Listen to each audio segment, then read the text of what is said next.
is not bad for what you're getting. But this is the price before the Explorer camper conversion. The You blue will team be has paying a scored lot for the more, first time. and you're getting not a lot. They didn't care when they changed this into a camper van. There's stuff in here, just stuff from the 1970s. Bad wood, extra weight. You're a dumb American, and here's your luxury. Tim, the owner, had a pretty interesting path to this car. The previous owner brought it from Montana to Delaware with plans to treat it as a project car, but after adding foam board, they abandoned it before selling it to Tim. And while he did have to make some modifications, like fixing the wiring, new spark plugs, new tires, and new window motors, the van now sits at 162,000 miles. And while it's not like it has the evergreen feel of a garage-kept 90s car, it runs well, especially when you count the weird export taillight, which I don't really get. It doesn't have reverse lights. It doesn't have reverse lights. There's no reverse lights back here. It has European taillights. Maybe Australian? So, the amber turn signals are now where the reverse lights would be. Are these like from a Holden or something? I don't get it. Somewhere in the past, it got foreign taillights on this car. The Chevy Astro is sort of a weird artifact of an era where everyone was united by the desire to own a metaphorical family, regardless of whether or not they had families themselves.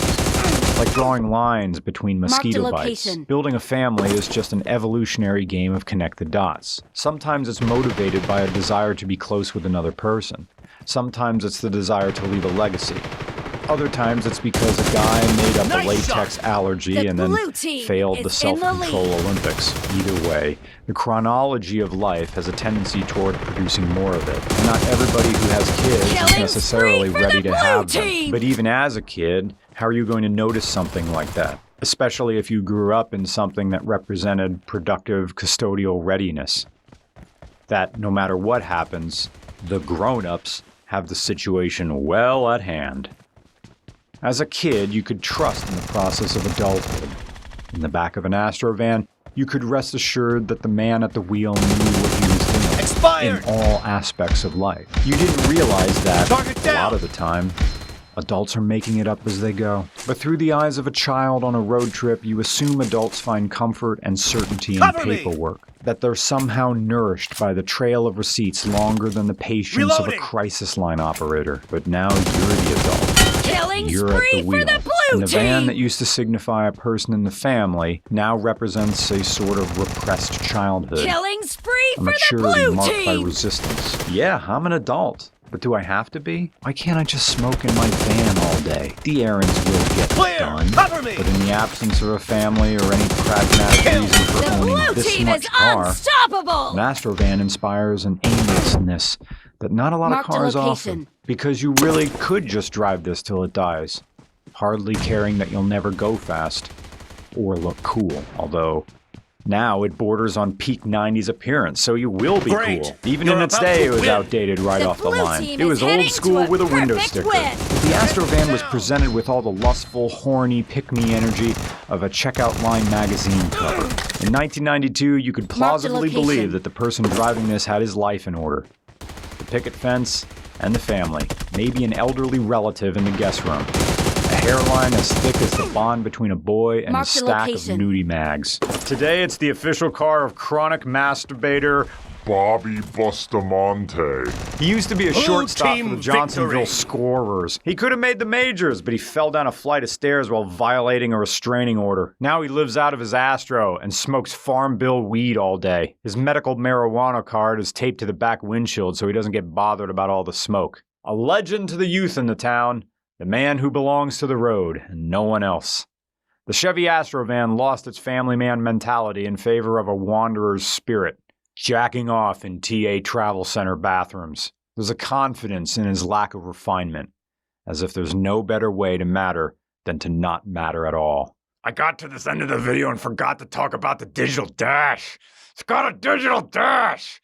Every corner of the LCD numbers are sharp and perfect, definitive. The world has order because the components will save us. The computers will save us. In 1992, circuit boards will integrate and connect and download an FTP and ARPANET networking. Someday, everyone will have a computer, and I will use the computer to bust. I will get in my Chevy Astro van and drag component cables, T5 cables, Ethernet from the old folks' home computer room out to the parking lot, where I will download on BOD naked pictures of live nudes and into a wax paper cup out of which I was previously eating a mud sundae. I will now bust Chevy Astro van. It is come, the van.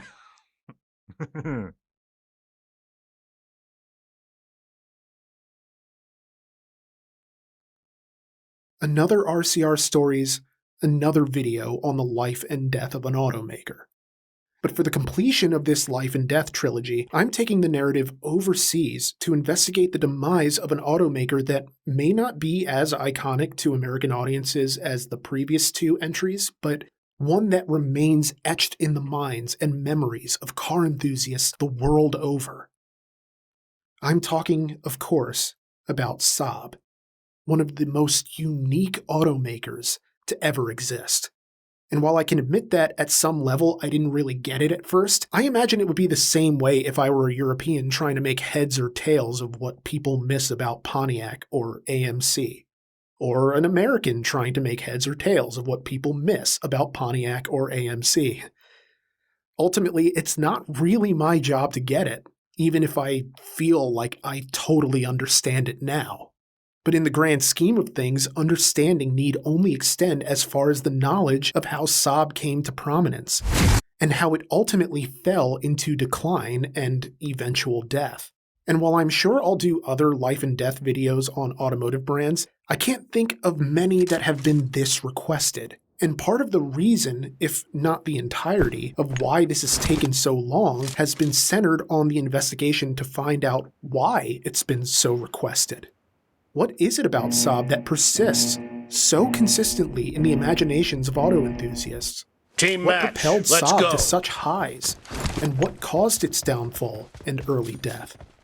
I've been working on this since July 2021, and it's now late April that The I'm blue recording team has this scored for for the release first sometime time. in May. And I feel like a narrative has taken hold. A tale of passion, Marked a innovation, location. 11th hour deals, a tale of motorsport glory, unlikely allies, and a battle for control. A tale of executive meddling, Target down. heartbreak, and loss.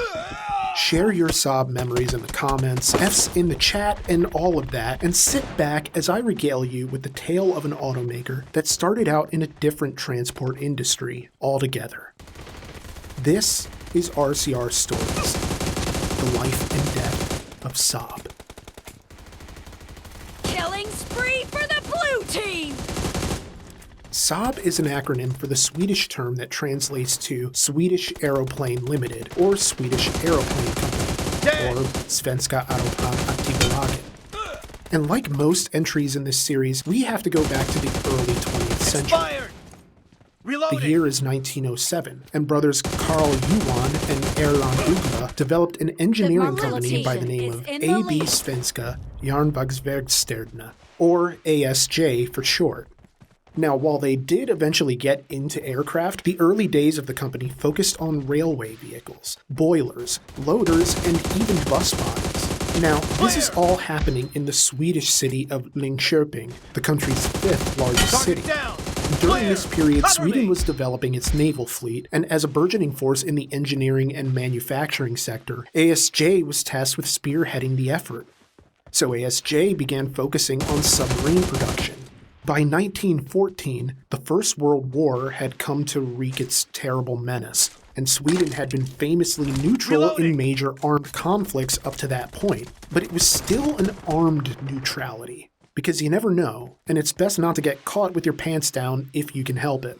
I mean, we all saw how well being completely unarmed worked carved out for Alderaan. Yet, while arming themselves didn't seem to be a problem, maintaining a conflict-free neutrality was a much taller order, because you want to still be able to trade, but it's hard to do that without officially declaring for a side, or at least appearing to. Not to go into a whole recap of the First World War, I'm not Dan Carlin, God bless him, but basically, the Allied powers of World War I were the United States, France, Great Britain, Russia, Italy, and Japan. And they were locked in a struggle against Germany, Austria-Hungary, Bulgaria, and the Ottoman Empire. With such clearly delineated sides, any countries caught in the middle had to be very careful about how they proceeded, lest they get drawn into the conflict, which was difficult enough for Sweden, but once the Allies cut off Sweden's trade due to their demand to import without restriction, a bad situation grew much worse.